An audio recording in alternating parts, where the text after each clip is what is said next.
আসসালামু আলাইকুম। রেডটেক অফিসিয়ালের আরেকটি নতুন ভিডিওতে আপনাদের সবাইকে আন্তরিকভাবে অভিনন্দন জানাচ্ছি। তো আমরা অ্যামাজন অ্যাফিলিয়েট মার্কেটিংয়ের সিরিজ ভিডিও দিয়ে যাচ্ছি, পাশাপাশি আমরা আরএফ টুলসটির আপনাদের ব্যবহার এবং ফিচারগুলো সম্পর্কে জানাচ্ছি। এই টুলসটা আপনারা কীভাবে বেশি থেকে বেশি এফেক্টিভলি আপনারা ইউজ করতে পারেন আপনাদের অনলাইন মার্কেটিংয়ের জন্য, অ্যাফিলিয়েট মার্কেটিংয়ের জন্য, ডিজিটাল মার্কেটিংয়ের জন্য। অর্থাৎ আরএফ টুলটির কথা যদি বলি, এটা একটা বর্তমান সময়ে ডিজিটাল মার্কেটিংয়ের ভিতরে সবচেয়ে one of the most popular একটি টুলস, যে টুলসটা ব্যবহার করে আপনি চাইলে আপনার অনলাইনে ব্লগিং জার্নি বলেন, অ্যাফিলিয়েট জার্নি বলেন, এটা খুব স্মুথ করতে পারেন, এটা খুবই এফেক্টিভ করতে পারেন। সো আমাদের বাংলাদেশে কোনো চ্যানেলের ভিতরে আরএফ টুলসটির ব্যাপারে ডিটেলস কোনো গাইডলাইন নেই। সো অনেকেই এই টুলসটা ব্যবহার করছে, বাট খুব একটা লিমিটেড কিছু ফিচার সম্পর্কে তারা জানে বা এক্সপ্লোর করতে পারছে। বাট আমি চেষ্টা করছি যে আরএফ টুলসের অনেকগুলো ভিডিও আপনাদেরকে দিয়ে প্রত্যেকটা ফিচারগুলো সম্পর্কে আপনাদেরকে ইন্ট্রোডিউস করে দেওয়ার জন্য, যাতে করে আপনারা এই টুলসটা যখন ব্যবহার করবেন, এটার ফিচারগুলো সম্পর্কে যাতে আপনারা খুব ভালোভাবে আগে থেকে অ্যাডভান্স জেনে রাখেন, এবং যখন আপনারা এই টুলসটা কিনবেন তখন যাতে প্রপারলি আপনাদের ব্লগিং, আপনাদের অ্যাফিলিয়েট মার্কেটিং, ডিজিটাল মার্কেটিংয়ের ক্ষেত্রে আপনি সুন্দরভাবে ব্যবহার করতে পারেন। সো আজকে আমরা কম্পিটিশন অ্যানালাইসিস নিয়ে কথা বলবো, কীভাবে আরএফ টুলসটি ব্যবহার করে আপনারা ডোমেন লেভেল কম্পিটিশন অ্যানালাইজ করতে পারেন, সেটা কীভাবে। তো প্রথমে আমরা আরএফ টুলসে আসবো। আরএফ টুলসে আসার পরে আমরা এখানে দেখেন প্রত্যেকটা ফিচারের সম্বন্ধে আমি আস্তে আস্তে করে ভিডিও দিচ্ছি, অলরেডি 2-3টা ফিচার আলোচনা করা হয়েছে। তো আজকে এখানে দেখেন মোর বাটনের ভিতরে রয়েছে ডোমেন কম্প্যারিজন, ঠিক আছে।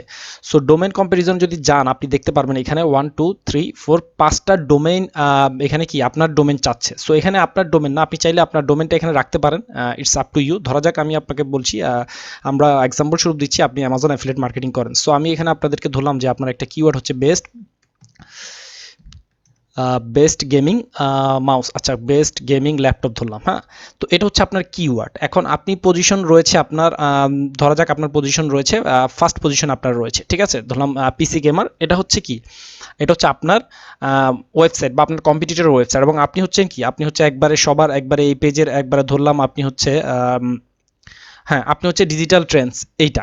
তো আপনি এখন কি করবেন, আপনার ওয়েবসাইটটাকে আপনি কি করবেন, আপনার ওয়েবসাইটের যে ডোমেন নেমটা রয়েছে সেই ডোমেনটা আপনি কি করবেন, কপি করবেন। কপি করে কি করবেন, সর্বপ্রথম ফার্স্ট আপনার ডোমেনটা রাখবেন। ওকে, সো আমি এখানে সর্বপ্রথম যে আপনার যে ডোমেন ধরে নিলাম আমি এক্সাম্পল স্বরূপ, এটা আপনার ডোমেন, এবং পাশাপাশি এইখানে যে সকল ওয়েবসাইট ফার্স্ট পজিশনে রয়েছে বা সেকেন্ড পজিশনে রয়েছে, যাদেরকে চাচ্ছেন যে আপনি এই ওয়েবসাইটগুলোর সাথে কি করবেন, আপনি ফাইট করবেন, বা এই ওয়েবসাইটগুলোকে টপ কি আপনি চাচ্ছেন যে আপনি প্রথম পজিশনে আসার জন্য। তো সেক্ষেত্রে আপনাকে জাস্ট সিম্পলি কি করতে হবে, এই ওয়েবসাইটগুলোর প্রত্যেকটার রুট ডোমেন, অর্থাৎ যে ওয়েবসাইটের যে মূল ডোমেন, সেই ডোমেনটা আপনি কি করবেন, সিলেক্ট করে জাস্ট এখানে কি করবেন, আরএফ টুলসে এসে আপনাকে কি করতে হবে, প্রত্যেকটা বাই ডিফল্ট এসে আপনার যে কম্পিটিটর যারা থাকবে প্রত্যেকটাকে কি করতে হবে, আপনাকে এখানে সিলেক্ট করে দিতে হবে। সো আমরা এক এক করে প্রত্যেকটা সিলেক্ট করে দিছি, 4টা আমাদের সিলেক্ট করা হয়ে গিয়েছে। ওকে, এবং ফাইনালি টেক রাডার।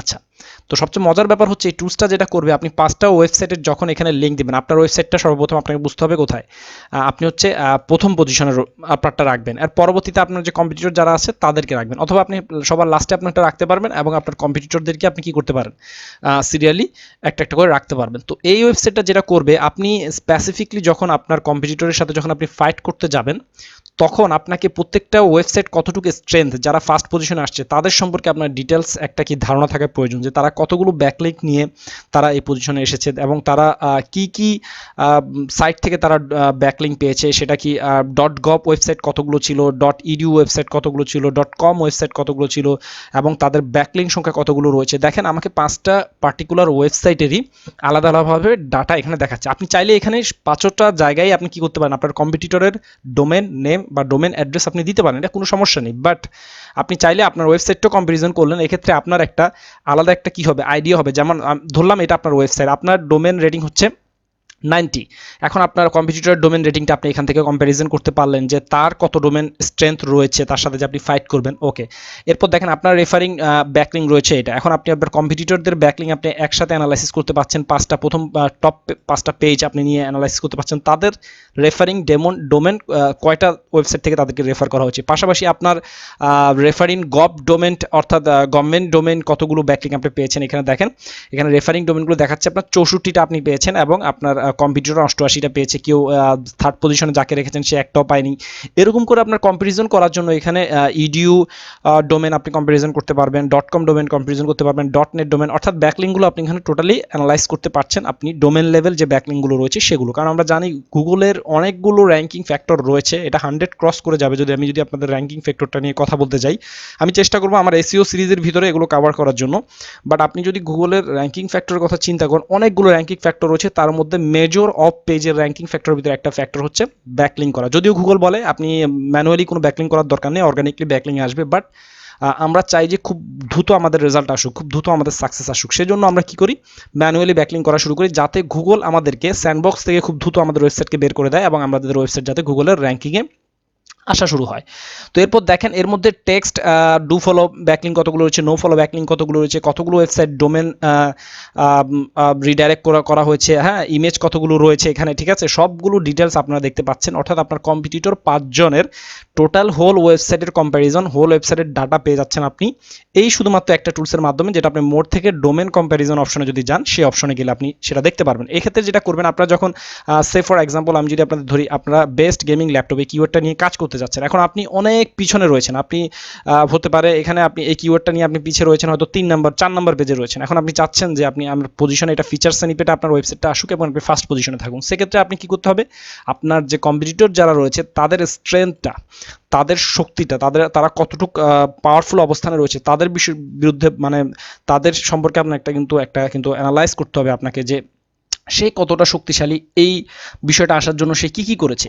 সো আপনি একটা করে ওয়েবসাইটে যদি আপনি সাইট এক্সপ্লোরারে দেখেন, আপনি কিন্তু এত ডাটা পাবেন না, কিন্তু আপনি কিন্তু এখানে খুব সহজেই এই ডোমেন কম্প্যারিজন যে এই টুলসটা ব্যবহার করে কিন্তু আপনি খুব সহজেই আপনার যে কম্পিটিটর যারা রয়েছে, অর্থাৎ কোনো কিওয়ার্ড নিয়ে যদি আপনি র্যাঙ্কে আসতে চেষ্টা করেন, এটা কিওয়ার্ড অ্যানালাইসিসের ক্ষেত্রে আপনি ব্যবহার করতে পারেন, আপনার কম্পিটিটর অ্যানালাইসিসের ক্ষেত্রে আপনি ব্যবহার করতে পারেন এই ফ্যাক্টরটা করে, আপনি আপনার যে কম্পিটিটর যারা রয়েছে তাদের স্ট্রেংথটা, তাদের পাওয়ারটা কিন্তু আপনি এখান থেকে জাজ করে ফেলতে পারেন এবং আপনি সেটা কিন্তু চাইলে এখানে এক্সপোর্ট করারও কিন্তু অপশন রয়েছে। হ্যাঁ, এখানে আপনি এক্সপোর্ট করতে পারবেন।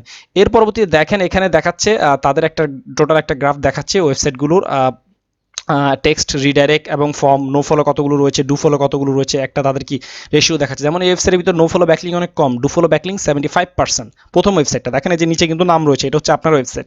দ্বিতীয়ত পিসি ম্যাগের দেখেন তার 90% হচ্ছে কি ডু ফলো ব্যাকলিং, মাত্র 10% হচ্ছে কি তার নো ফলো ব্যাকলিং। এছাড়াও যদি আপনি নিচের দিকে আসেন T3 এটা কি 85%। তাদের রেশিওগুলো আপনি দেখতে পাচ্ছেন, চেক করতে বুঝতে পারছেন তারা কি ডু ফলো ব্যাকলিং বেশি করছে নাকি নো ফলো ব্যাকলিং বেশি করছে।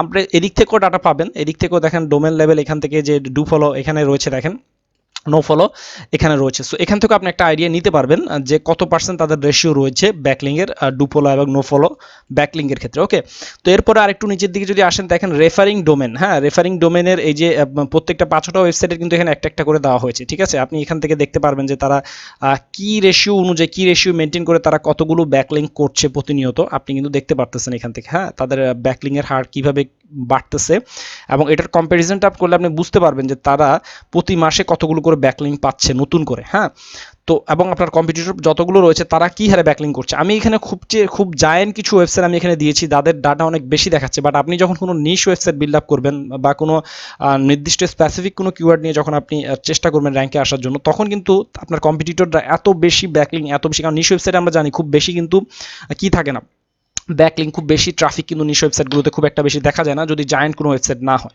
হ্যাঁ, খুব সহজেই সেগুলোকে বিট করা যায় যদি আপনার সেরকম ক্যাপাবিলিটি থাকে অ্যানালাইসিস করার। তো সেক্ষেত্রে আপনি সহজেই কিন্তু খুব একটা ভালো রিপোর্ট পেয়ে যাবেন আপনি আপনার নিশ ওয়েবসাইটের ক্ষেত্রে কি করার জন্য, আপনার কম্পিটিটরদের বিট করার জন্য। এরপর দেখেন এখানে নিউ এবং লস্ট রেফারিং পেজ, অর্থাৎ নিচের দিকে যদি আপনি আসেন দেখেন এটা হচ্ছে কি লস্ট হয়েছে এই পেজগুলো, আর উপর দিকে হচ্ছে কি সেগুলো পেজগুলো কি নিউ এবং নিচেরগুলো হচ্ছে লস্ট। তো এভাবে আপনি কম্পারিজন করে এবং রেফারিং পেজ যদি দেখেন প্রত্যেকটা ওয়েবসাইটের ডাটা চার্টগুলো কিন্তু আপনাকে এখানে কিন্তু তারা ম্যানুয়ালি শো করছে। হ্যাঁ, তো 5টা ওয়েবসাইটের কম্প্যারিজন আপনারা করতে পারবেন এখানে খুব সহজেই, এবং শুধু তাই নয় আপনারা এখানে দেখেন যে পিএনজি ফরম্যাটে যদি চান আপনি এই যে টোটাল রিপোর্টগুলো, অর্থাৎ এখানে যে রেফারিং আইপি এবং এখানে রয়েছে নিউ লস্ট রেফারিং পেজ, এরপর রয়েছে রেফারিং পেজ। হ্যাঁ, এগুলো আপনার চাইলে কি করতে পারবেন, এখানে ডাউনলোড পিএনজি যে অপশন রয়েছে, পিএনজি ভার্সনও এটা কি করতে পারেন, ডাউনলোড করে নিতে পারবেন। আপনি জেপিজি ভার্সন নিতে পারবেন, পিডিএফ ভার্সন নিতে পারবেন, এসভিজি ভার্সনও ডাউনলোড করে নিতে পারবেন। তো মোট কথা আপনি আপনি এই টুলসটা ডোমেন কম্প্যারিজন এই টুলসটা খুবই চমৎকারভাবে ব্যবহার করতে পারবেন কম্পিটিশন অ্যানালাইসিসের ক্ষেত্রে। আপনার ডোমেন যে সকল আপনার কম্পিটিটর যারা রয়েছে তাদের স্ট্রেংথ কতটুকু রয়েছে, একটা স্পেসিফিক তাদের হোম পেজের কতটুকু স্ট্রেংথ রয়েছে সেটা আপনি অ্যানালাইজ করতে পারবেন। কারণ এখানে যে ব্যাকলিংগুলো যারা এখানে প্রোভাইড করে সেই ব্যাকলিংগুলো অ্যাকচুয়ালি কিন্তু টোটাল হোম পেজ থেকে শুরু করে এন্টায়ার ওয়েবসাইটে দেখানো হয়। সো আপনি স্পেসিফিকভাবে পরবর্তীতে প্রত্যেকটা পেজের সেটা কম্পিটিশন আপনি অ্যানালাইজ করতে পারবেন, কোনো সমস্যা নেই। বাট আপনি খুব অনায়াসে এই ডোমেন কম্প্যারিজন এই টুলসটা ব্যবহার করে কিন্তু আপনার কম্পিটিটরে কিন্তু ব্যাকলিংগুলো আপনি অ্যানালাইজ করে ফেলতে পারবেন আরএফ টুলসটা ব্যবহার করে। এবং শুধু তাই না, আপনি তাহলে বুঝতে পারবেন যে এই কিওয়ার্ডটা নিয়ে আপনি যে টপ পজিশনে আসতে চাচ্ছেন আপনার পক্ষে কি আদৌ পসিবল কিনা এই 5টা ওয়েবসাইটকে বিট করে আসার জন্য প্রথম পজিশনে আসা, এটা কি আপনার পক্ষে কি সম্ভব কিনা। এখানে একটা বিষয় বলা বাহুল্য একটা বলে রাখি, সেটা হচ্ছে যে এখানে অনেক সময় দেখা যায় যে আপনি যে কিওয়ার্ডটা নিয়ে সার্চ করছেন এই কিওয়ার্ডটা নিয়ে ই কমার্স সাইট অনেক সময় র্যাঙ্ক করে। তো আমাদের একটা জিনিস মনে রাখবেন, ই কমার্স সাইট কখনো কিন্তু আপনার কম্পিটিটর না, কারণ ই কমার্স সাইটগুলো কখনো কম্পিটিটর হিসেবে ধরা হয় না। ঠিক আছে, আপনি যখন আপনার কম্পিটিটর অ্যানালাইজ করবেন তখন শুধু নিশ সাইটগুলোকে আপনি কি করবেন, কম্পিটিটর হিসেবে ধরবেন। আপনি কোনো ই কমার্স সাইটের সাথে কিন্তু আপনি কম্পিটিশন করে কখনোই পারবেন না, সো তাকে আপনার কম্পিটিটর হিসেবে ধরারও প্রয়োজন নেই। যখন কোনো কিওয়ার্ড লিখে আপনি দেখবেন 2 থেকে 3টার বেশি ই কমার্স সাইট চলে এসেছে, তো সেই কিওয়ার্ডটা কিন্তু স্কিপ করাটা বেটার, বুদ্ধিমানের কাজ। কিন্তু তারপরও অনেক এক্সপার্ট মার্কেটাররা বলে ই কমার্স সাইটকে গুগল ভ্যালু খুব একটা বেশি দেয় না নিশ সাইটের তুলনায়। কারণ হচ্ছে নিশ সাইটে একটা রিসোর্স বা একটা বিষয় সম্পর্কে খুব প্রপারলি খুবই মানে কি থাকে, ডিটেল ইনফরমেশন থাকে। কিন্তু ই কমার্স সাইটে কিন্তু হয়তো সিম্পল ছোট প্রোডাক্টের ডেসক্রিপশন থাকে, প্রোডাক্টের ডোমেন অথরিটি বেশি হওয়ার থাকার কারণে গুগল হয়তো সেই ইউআরগুলোকে ভ্যালু দেয়। বাট নিশ ওয়েবসাইটে কিন্তু একটা নিশ সম্পর্কে কিন্তু ডিটেল ইনফরমেশন থাকে, যার কারণে কিন্তু পরবর্তীতে ভালো কন্টেন্ট যদি আপনি আপলোড করেন সেই ই কমার্স সাইটকে কিন্তু সহজেই আপনি কিন্তু কি করতে পারেন, বিট করতে পারবেন। সো এভাবে আপনারা কি করতে পারেন, ডোমেন লেভেল কম্প্যারিজনটা আপনারা বের করে ফেলতে পারবেন আরএফ টুলসটি ব্যবহার করে। আশা করছি আপনাদের সবার জন্য এই ভিডিওটা হেল্পফুল হবে। যদি ভিডিওটি ভালো লাগে অবশ্যই ভিডিওতে একটি লাইক দিবেন, কমেন্ট করে আপনার মূল্যবান মতামত জানাবেন, আর অবশ্যই শেয়ার করতে ভুলবেন না। আগামী পর্বে আমরা আসবো নতুন কোনো আরএফ এর আরেকটি চমৎকার একটা ফিচার নিয়ে যেটা আপনাদের জন্য হেল্পফুল হবে। সো সে পর্যন্ত সবাই রেডটেক অফিসিয়ালের সাথেই থাকবেন। ধন্যবাদ।